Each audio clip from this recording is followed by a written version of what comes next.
السلام علیکم ورحمۃ اللہ وبرکاتہ۔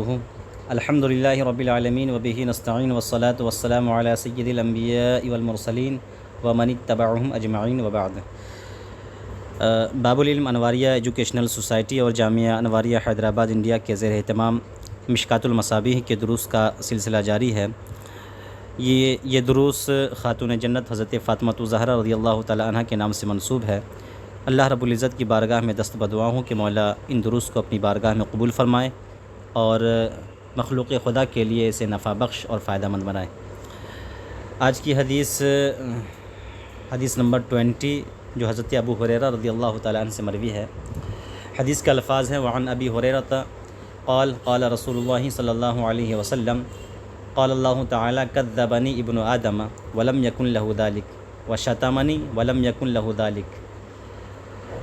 حضرت ابو ہریرہ رضی اللہ تعالیٰ عنہ کی روایت ہے، وہ کہتے ہیں کہ اللہ کے رسول صلی اللہ تعالیٰ علیہ وسلم نے ارشاد فرمایا، اللہ تعالیٰ فرماتا ہے کہ ابن آدم اولاد آدم میری تکذیب کرتا ہے، یعنی مجھے جھٹلاتا ہے۔ کذب یکذب جھٹلانا، ابن آدم مجھے جھٹلاتا ہے، میری تکذیب کرتا ہے۔ ولم یکن لہ ذالک، حالانکہ یہ اسے زیب نہیں دیتا، حالانکہ یہ چیز اسے نہیں کرنا چاہیے، اسے ایسا نہیں کرنا چاہیے۔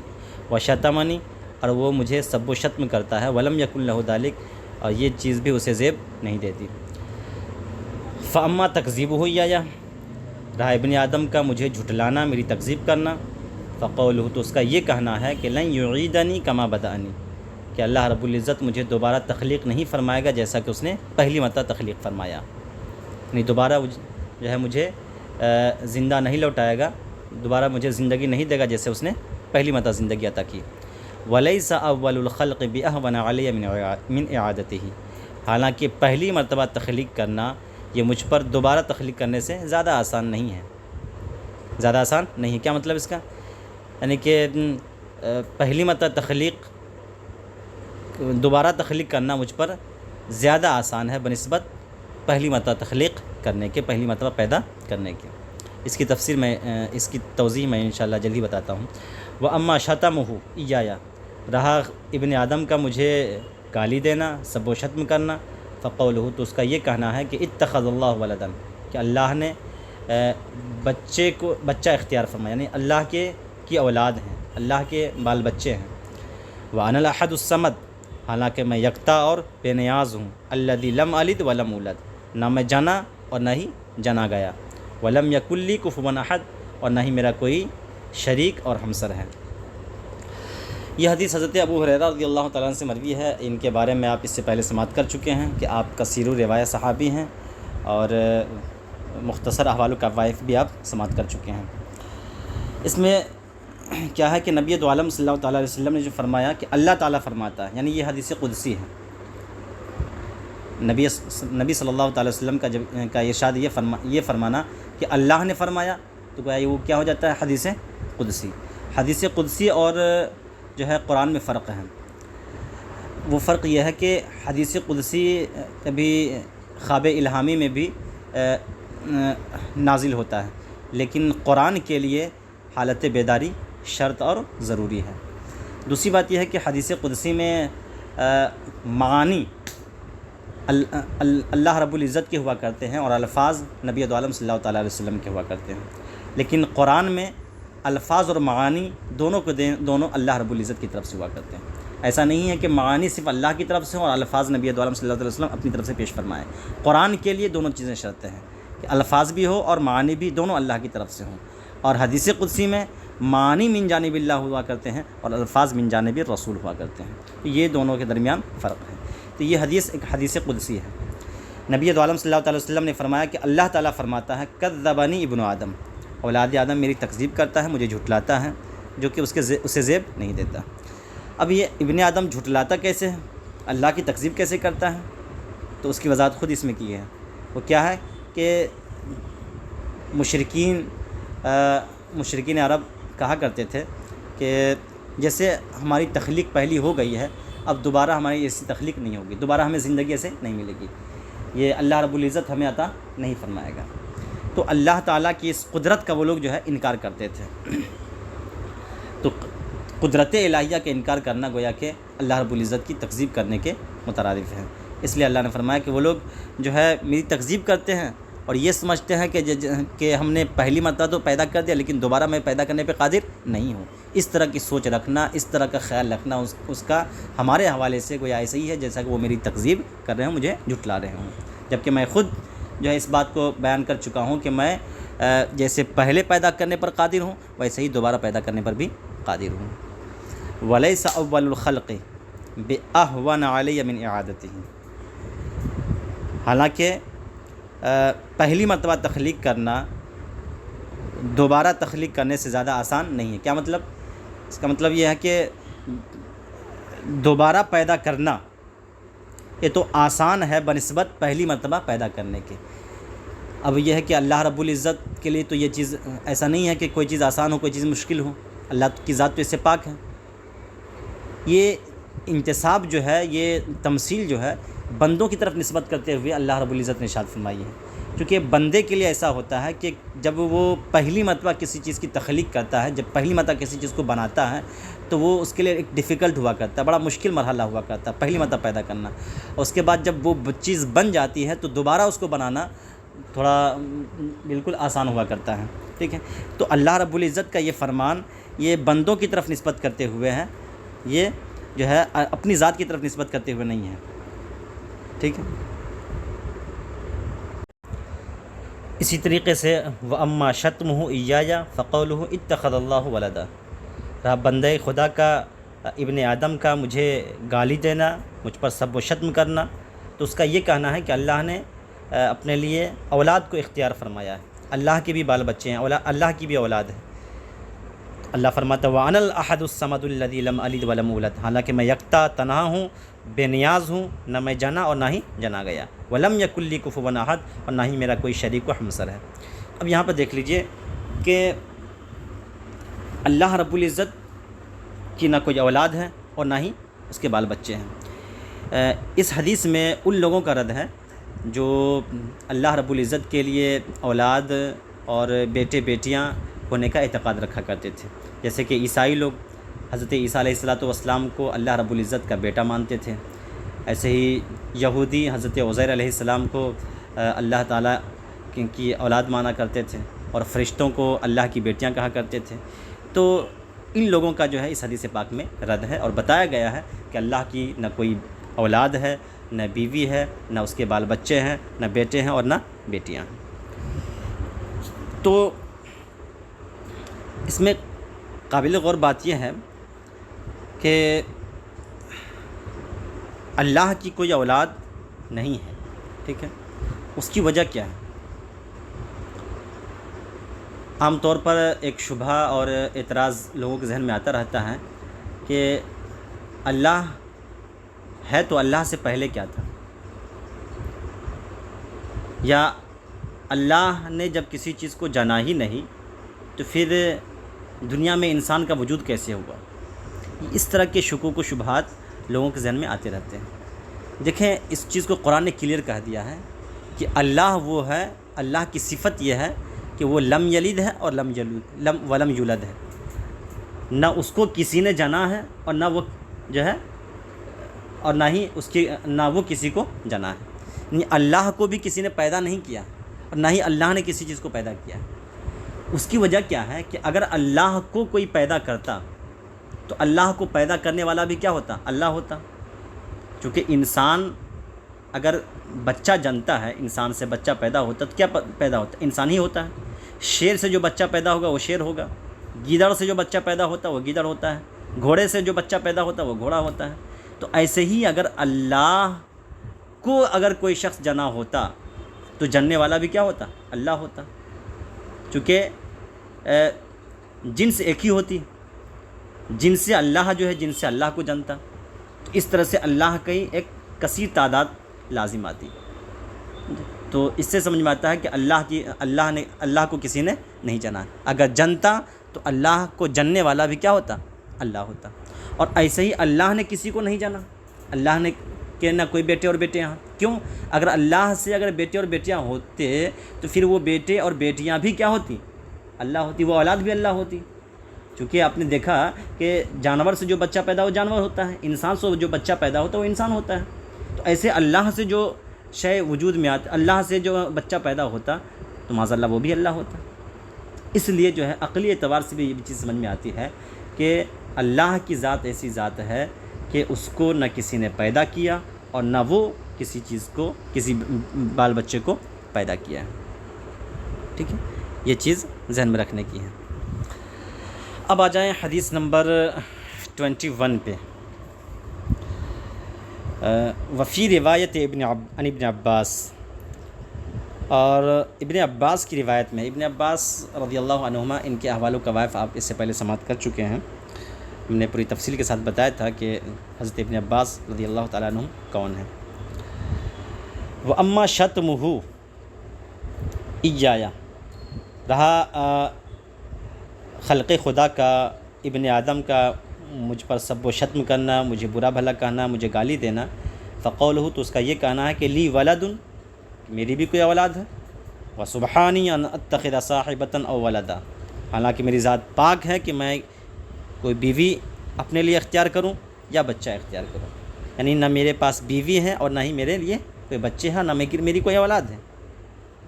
ذرا یہاں پہ غور کرنے کی بات یہ ہے کہ ایک بندہ خدا اللہ رب العزت کے بارے میں اس طرح کے الفاظ کہتا ہے جس کو اللہ ناپسند فرماتا ہے، اس کے باوجود وہ پروردگار عالم اس بندے کے لیے رزق کے دروازے بند نہیں کرتا، اسے کبھی محروم نہیں کرتا ہے۔ یہ اس کی رحیمی اور شان کریمی ہے۔ اس لیے جو ہے ہمیں یہ پختہ عقیدہ رکھنا چاہیے کہ اللہ رب العزت کی یہ صفت لم یلد ولم یولد بالکل حق اور سچائی پر محمول ہے۔ یقیناً نہ اللہ کا کوئی باپ ہے اور نہ ہی اللہ کی کوئی اولاد ہے۔ اب آ جائیں حدیث نمبر 22 پہ۔ یہ حدیث حضرت ابو ہریرہ رضی اللہ تعالیٰ عنہ سے مروی ہے۔ حدیث کے الفاظ ہیں وعن ابی ہریرہ قال قال رسول اللہ صلی اللہ علیہ وسلم قال اللہ تعالی یؤذینی ابن آدم یسب الدہر وانا الدہر بید الامر اقلب اللیل والنہار، متفق علیہ۔ حضرت ابو ہریرہ رضی اللہ تعالیٰ عنہ کی روایت ہے، وہ کہتے ہیں کہ اللہ کے رسول صلی اللہ تعالیٰ علیہ وسلم نے ارشاد فرمایا، قال اللہ تعالی، اللہ فرماتا ہے یؤذینی ابن آدم یسب الدہر، اللہ فرماتا ہے کہ ابن آدم مجھے تکلیف پہنچاتا ہے، مجھے اذیت دیتا ہے۔ یسب الدہر، کس بات کو لے کر اذیت دیتا ہے؟ اس بات کو لے کر کہ وہ زمانے کو برا بھلا کہتا ہے، زمانے کو گالی دیتا ہے۔ وانا الدہر، حالانکہ میں ہی زمانہ ہوں۔ بیدی الامر، تمام معاملات ہمارے دست قدرت میں ہیں۔ اقلب اللیل والنہار، رات و دن کو میں ہی پلٹتا رہتا ہوں، متفق علیہ۔ اس حدیث کی روایت امام بخاری اور امام مسلم نے کی۔ دیکھیے اس میں حدیث میں کیا ہے کہ جو حدیث قدسی کے جو الفاظ ہیں کہ ابن آدم مجھے گالی دیتا ہے، استغفر اللہ، ابن آدم مجھے اذیت پہنچاتا ہے۔ تو اذیت پہنچانے کا مطلب کیا ہے؟ اللہ رب العزت تو تکلیف سے پاک ہے، اذیت سے پاک ہے۔ یہاں پر اذیت پہنچانے کا مطلب یہ ہے کہ ابن آدم ایسا کام کرتا ہے جس سے میں ناراض ہوتا ہوں، یا جس چیز کو میں ناپسند کرتا ہوں، ابن آدم وہ کام کرتا ہے۔ یہاں پر تکلیف عدم رضا اور ناپسندیدگی کے معنی میں ہے، یعنی ایسا فعل، ایسا کام کہ جس سے اللہ ناراض ہوتا ہے یا اللہ جس کام کو ناپسند فرماتا ہے، ابن آدم وہ کام کرتا ہے۔ وہ زمانے کو گالی دیتا ہے، زمانے کو برا بھلا کہنا بلا شبہ یہ قطعاً صحیح نہیں ہے جی، اس سے بچنا چاہیے۔ کیوں؟ اس لیے کہ اللہ فرماتا ہے وَأَنَا الدَّهْرُ، حدیث قدسی کا الفاظ، میں ہی زمانہ ہوں۔ میں ہی زمانہ ہوں کیا مطلب؟ یہاں پہ ایک مضاف محذوف، وَأَنَا مُقَلِّبُ الدَّهْرُ، یعنی میں ہی زمانے کو الٹ پھیر کرنے والا ہوں۔ زمانے میں جو تبدیلیاں آتی ہیں، حالات میں جو چینجنگ پیدا ہوتی ہے، یہ سارے کارنامے یہ ہماری طرف سے ہوا کرتے ہیں۔ بیدی الامر، تمام معاملات ہمارے دست قدرت میں، جو کچھ بھی میں کرتا، جو کچھ بھی ہوتا ہے وہ سب ہماری وجہ سے ہوتا ہے، سب ہمارے جو ہے قبضہ و اختیار سے ہوتا ہے۔ کوئی جو ہے اس معاملے میں ہماری ارادت میں، ہماری مشیت میں کسی بندے کا کوئی دخل نہیں ہے۔ تو چونکہ زمانے کو الٹ پھیر کرنے والا میں ہی ہوں، مدبر الدہر میں ہی ہوں، منصرف الدہر میں ہی ہوں، متصرف الدہر میں ہی ہوں، یعنی جو بھی زمانے میں تبدیلیاں ہوتی ہیں یا تدبیر جو ہے اس میں تدبیر جو بھی ہوا کرتا ہے وہ سارا کا سارا میں خود کرتا ہوں۔ تو جب اللہ رب العزت زمانے میں تبدیلیاں پیدا کرتا ہے تو اس لیے بندے کو چاہیے کہ زمانے کو برا بھلا نہ کہیں، زمانے کو گالی نہ دے۔ اقلب اللیل، میں ہی رات و دن کو الٹ پھیر کرتا ہوں۔ اچھا دیکھ لیں اس وقت جو خاص طور سے موجودہ وقت میں ملکی سطح پر ہندوستان لیول پہ جو بھی مسلمانوں کے ساتھ مصائب، آلام اور پریشانیاں آ رہی ہیں، یہ سب کیا ہے؟ یہ سب اللہ رب العزت کی طرف سے ہیں۔ کسی بندے کے اندر یہ اختیار نہیں ہے کہ وہ بندہ جو ہے مسلمانوں کو اذیت اور تکلیف پہنچائے۔ بندہ تو ایک ذریعہ اور وسیلہ ہے، لیکن یہ سب اللہ رب العزت کی مشیت اور اس کی ارادت سے ایسا ہو رہا ہے۔ یہ سب کیوں ہے؟ یہ سب ہمارے کرتوت کا نتیجہ ہے۔ وَإِذَا أَصَابَكُم مِّن مُّصِيبَةٍ فَبِمَا كَسَبَتْ أَيْدِيكُم، جو مصیبتیں تم پر پہنچتی ہیں یہ تمہارے کرتوت کا نتیجہ ہوا کرتا ہے، تمہارے اعمال کا نتیجہ ہوتا ہے۔ آج جو ہمارے نبی صلی اللہ تعالیٰ علیہ وسلم کی ذات پاک پر، آپ کے ناموس رسالت پر جو حملے کیے جا رہے ہیں، اس میں کہیں نہ کہیں ہمارا ہی قصور ہے، اور ہمارے کردار کا، ہماری بد کرداری کا، اور ہمارے جو ہے ہمارے آپسی معاملات کا بڑا رول ہے اس سب میں۔ اس لیے ایسے موقع پر ضرورت اس بات کی ہے کہ توبوا الی اللہ جمیعا ایھا المؤمنون لعلکم تفلحون، اگر کامیابی چاہتے ہو تو تم سب مل کر کے خدا کی بارگاہ میں رجوع لاؤ، توبہ استغفار کرو، تبھی تم کامیاب و کامران ہوتے ہوئے نظر آؤ گے۔ ولا تحزنوا وانتم الاعلون ان کنتم مؤمنین، اگر تم مومن کامل بن جاؤ گے پھر تم ہی بلند و بالا رہو گے، گھبرانے کی کوئی بات نہیں ہوگی۔ اس لیے مومن کامل بننے کی ضرورت ہے ایسے موقع پر۔ حالات سے جو ہے آدمی گھبرائے نہیں، یہ سارے حالات اللہ کی طرف سے کریٹ کیے جاتے ہیں، بس یہ ہے کہ حالات آئے کیوں، یہ ہمیں اپنا محاسبہ کرنا چاہیے، اپنی ذات میں جھانکنا چاہیے، اپنے دامن میں غور کرنا جھانکنا چاہیے، اور دیکھنا چاہیے کہ کہاں ہم سے غلطیاں ہوئی، کہاں ہم سے خطائیں ہوئی ہیں، کہ جن خطا کی بنیاد پر، جن غلطیوں کی بنیاد پر اللہ رب العزت کی طرف سے یہ مصیبتیں ہم پر نازل ہوئی ہیں۔ اس لیے اللہ کی بارگاہ میں رجوع لائیں، توبہ کریں۔ متفق علیہ۔ حدیث نمبر 23، یہ حضرت ابو موسیٰ اشعری رضی اللہ تعالیٰ عنہ سے مروی ہے۔ حضرت ابو موسیٰ اشعری رضی اللہ تعالیٰ عنہ کے بارے میں اس سے پہلے آپ سماعت کر چکے ہیں کہ آپ کا مقام کیا ہے اور آپ کو کیسے صحابی ہیں۔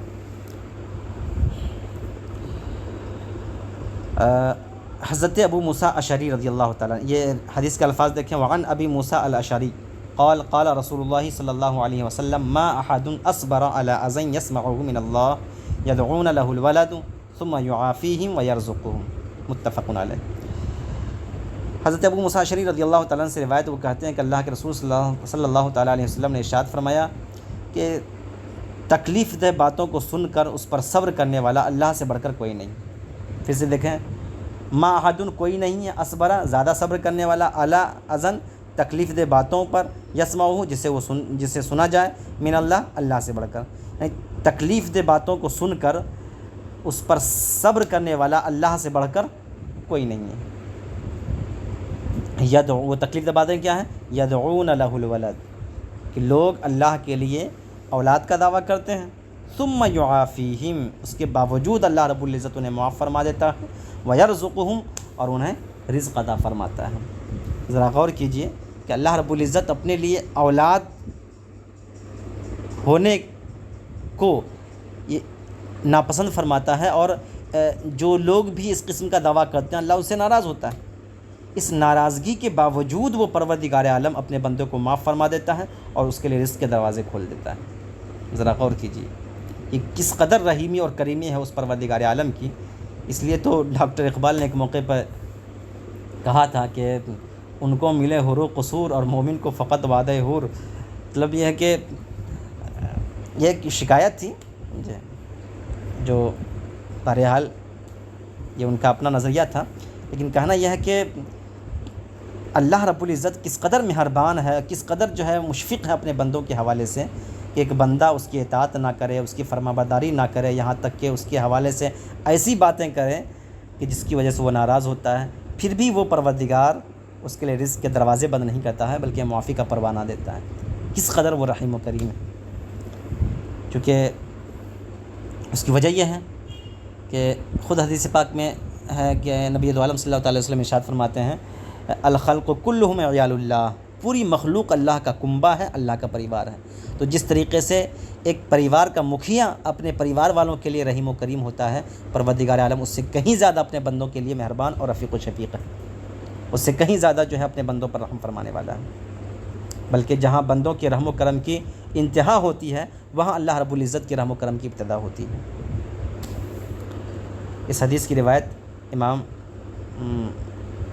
بخاری اور امام مسلم دونوں حضرات نے کی ہے۔ اچھا، یہاں پر صبر کا لفظ آیا ہے نا، اللہ تو صبر سے پاک ہے، اللہ رب العزت صبر سے پاک ہے، پھر یہ صبر کا معنی اللہ رب العزت کے لیے کہاں تک صحیح ہے؟ تو دیکھیں، اصل میں یہاں جو صبر کا لفظ آیا ہے نا، یہاں صبر سے مراد حلم ہے۔ اس معنی سے اللہ تعالیٰ کا نام پاک صبار ہے۔ یہاں پر وہ صبر مراد نہیں ہے جو کسی مجبوری کی وجہ سے ہو، سمجھے؟ یہ مجبوری کی وجہ سے صبر نہیں ہے، بلکہ یہاں پر صبر حلم کے معنی میں ہے، اور بلا شبہ یہ اللہ رب العزت کی صفت حلیم ہے، ٹھیک ہے؟ تو اس لیے جو ہے صبر کا لفظ لانے سے یہاں پر کوئی خرابی نہیں ہے۔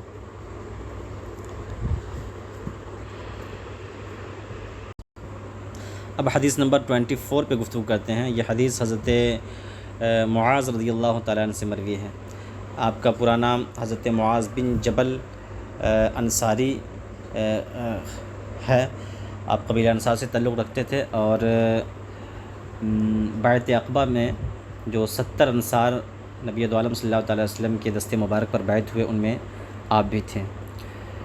نبی دو عالم صلی اللہ تعالیٰ علیہ وسلم نے آپ کو یمن کا گورنر بنا کر کے بھیجا تھا، اور حضرت عمر فاروق اعظم رضی اللہ تعالیٰ عنہ کے زمانے میں آپ شام کے بھی گورنر ہوئے، اور تقریباً 84 سال کی اپنی عمر پائی، اور شام ہی میں آپ کی وفات بھی ہوئے، اور وہیں آپ مدفون ہیں۔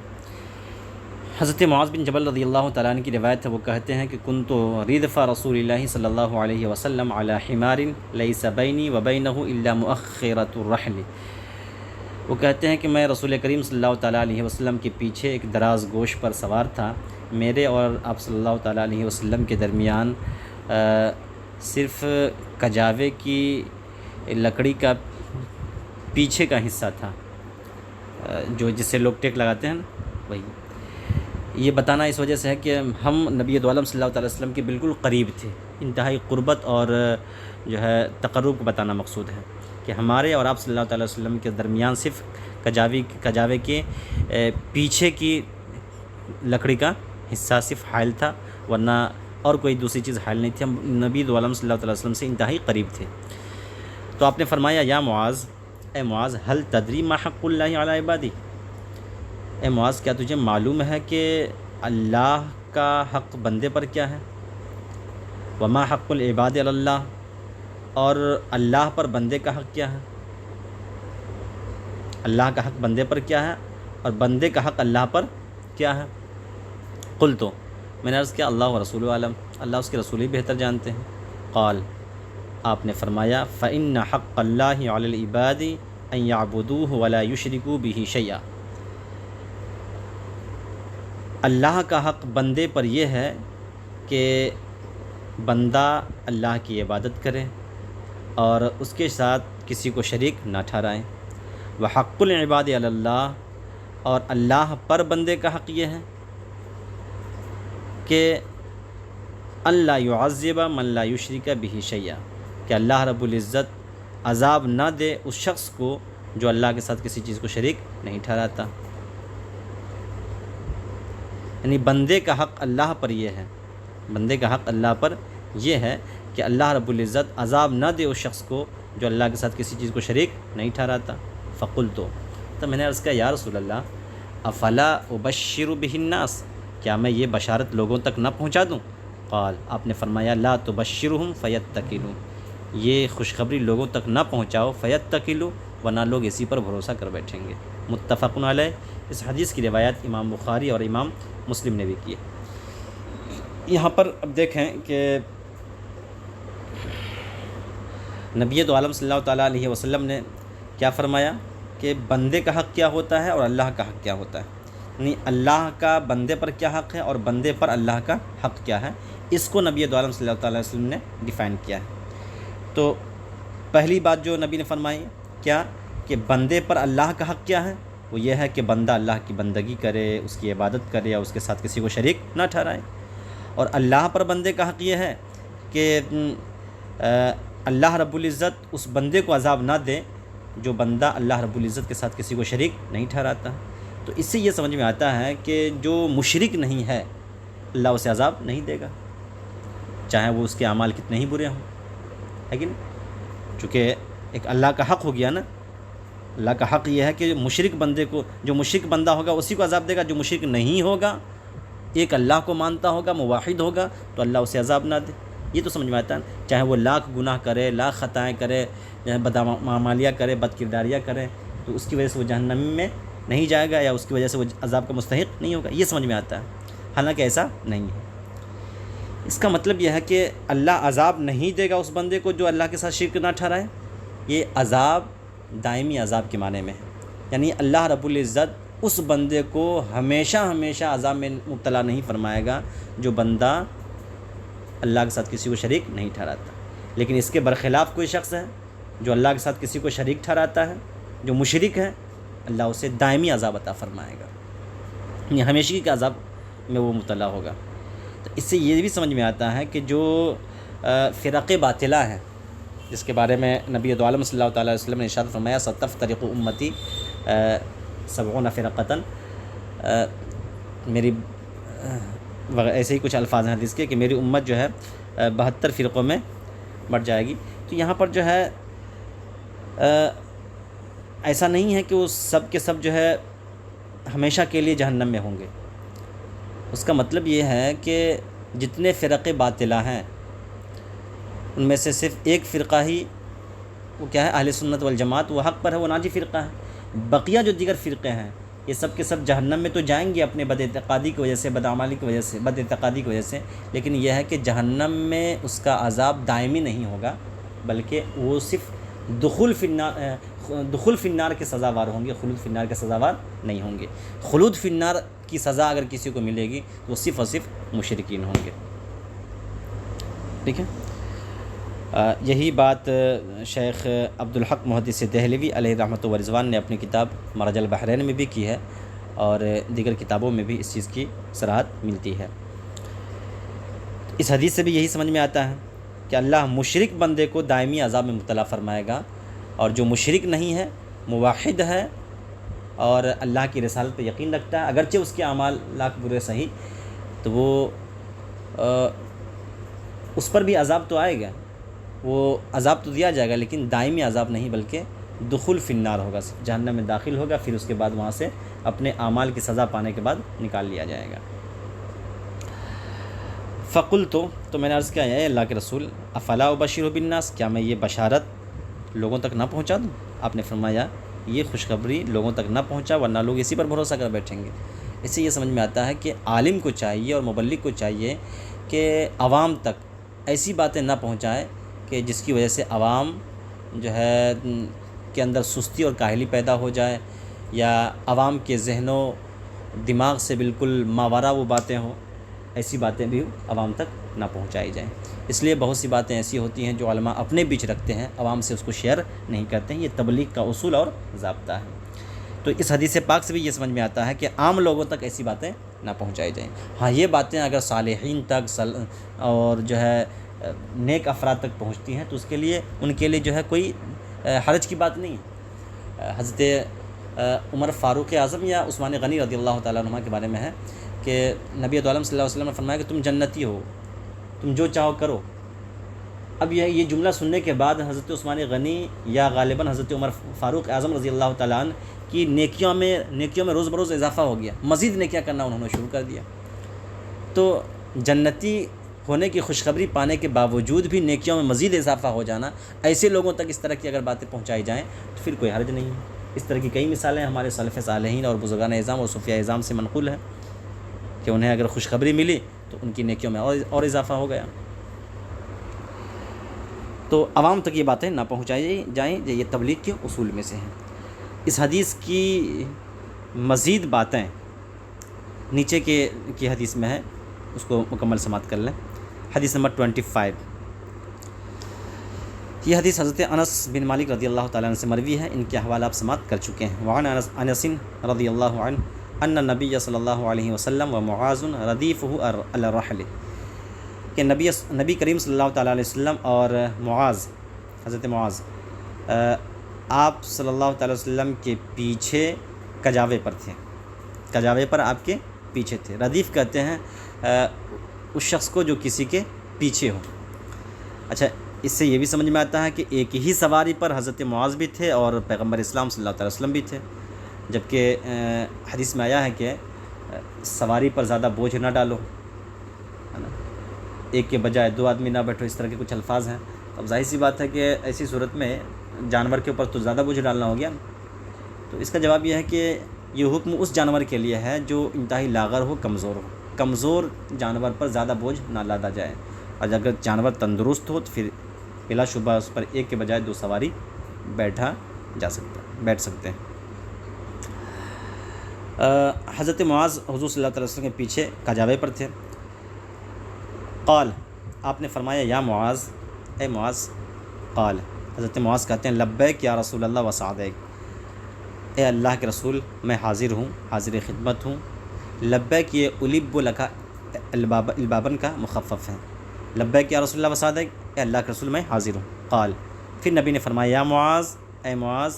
قال، حضرت معاذ کہتے ہیں لبیک یا رسول اللہ وسعدیک، اے اللہ کے رسول میں حاضر ہوں۔ قال، پھر نبی نے فرمایا یا معاذ، اے معاذ۔ حضرت معاذ کہتے ہیں لبیک یا رسول اللہ وسعدیک، اے اللہ کے رسول میں حاضر ہوں۔